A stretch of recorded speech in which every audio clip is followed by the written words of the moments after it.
Իրանի գերագույն առաջնորդ Ալի Խամենեին երկրի տարհանման ծրագիր է մշակել, եթե ուժայինները չկարողանան ճնշել երկրում բողոքի ցույցերը։ Այս մասին հայտնում է Times-ը, վկայակոչելով հետախուզության հաշվետվությունների տվյալները։ Նյութում ասվում է, որ Իրանի 86-ամյա առաջնորդը մտադիր է փախչել Թեհրանից մերձավոր շրջապատի ուղեկցությամբ, որը բաղկացած է 20 օգնականներից եւ ընտանիքի անդամներից։ Այս սցենարը հնարավոր է, եթե Խամենեին տեսնի, որ բանակն ու անվտանգության ուժերն անցնում են ցուցարարների կողմը կամ դադար են կատարել հրամանները։ Խամենեին փախչում է Մոսկվա, քանի որ նրա համար այլ տեղ չկա։ Թերթին տված հարցազրույցում հայտարարել է իսրայելցի նախկին հետախույզ Բենի Սաբթին։ Փախուստի բուն ծրագիրը, նշում են հեղինակները, հիմնված է Սիրիայի տապալված նախագահ Բաշար Ասադի փախուստի փորձի վրա։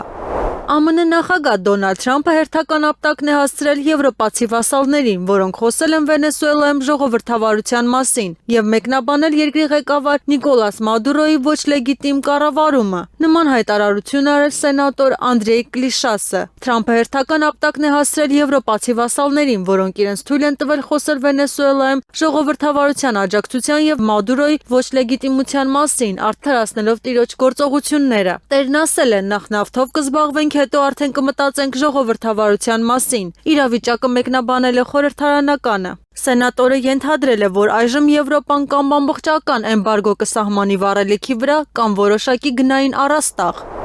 ԱՄՆ նախագահ Դոնալդ Թրամփը փակուղի է մտցրել Ուկրաինայի առաջնորդ Վոլոդիմիր Զելենսկուն, առևանգելով Վենեսուելայի նախագահ Նիկոլաս Մադուրոյին։ Նման դիրքորոշմամբ հանդես է եկել գերմանացի լրագրողը։ Թրամփի գործողությունների պատճառով Զելենսկին հայտնվել է անելանելի վիճակում, քանի որ իրավիճակը նրա համար հատկապես սուր է, հայտնել է լրագրողը։ Վենեսուելայում տիրող իրավիճակին ցանկացած արձագանք նրա համար քաղաքական ականադաշտ է։ Վերջինիս կարծիքով փաստացի կատվածահար է նաև Եվրամիությունը, կապված Վաշինգտոնի դիրքը կորցնելու վախի հետ։ Ուկրաինայի դիրքերը ավելի երերուն են դառնում, իսկ Մադուրոյի դեպքը ցույց է տալիս, որ ռեժիմի փոփոխությունը կրկին կարող է լինել արևմտյան քաղաքականության լեգիտիմ գործիք, եթե դա բավարարում է նրանց շահերը, եզրափակել է պարբերականը։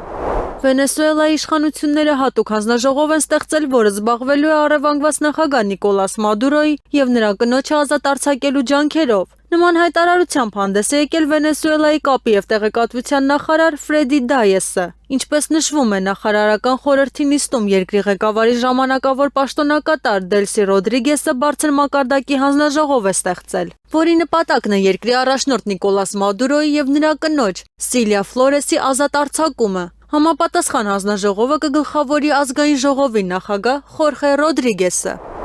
Նորվեգացի պրոֆեսոր Գլենդիզենին զարմացրել են արևմտյան լրատվամիջոցների այն եզրակացությունը, որ Ռուսաստանը կապված է Վենեսուելայում ԱՄՆ-ի գործողության հետ։ Նույնիսկ երբ դա բացարձակապես կապ չունի Ռուսաստանի հետ, նրանք միևնույնն կարող են դա կապել։ Մեկնաբանել է Դիզենը Գարդիանի Վենեսուելա է եկել ԱՄՆ-ի միջազգային քաղաքականության պուտինացումը վերնագրով հոդվածը։ Դրանում նշվում է, որ թեև ԱՄՆ առաջնորդ Դոնալդ Թրամփը իմպերիալիստ է, սակայն կատարվածի համար մեղավոր է ազդեցության հակասական ոլորտների դարաշրջան սողացողը։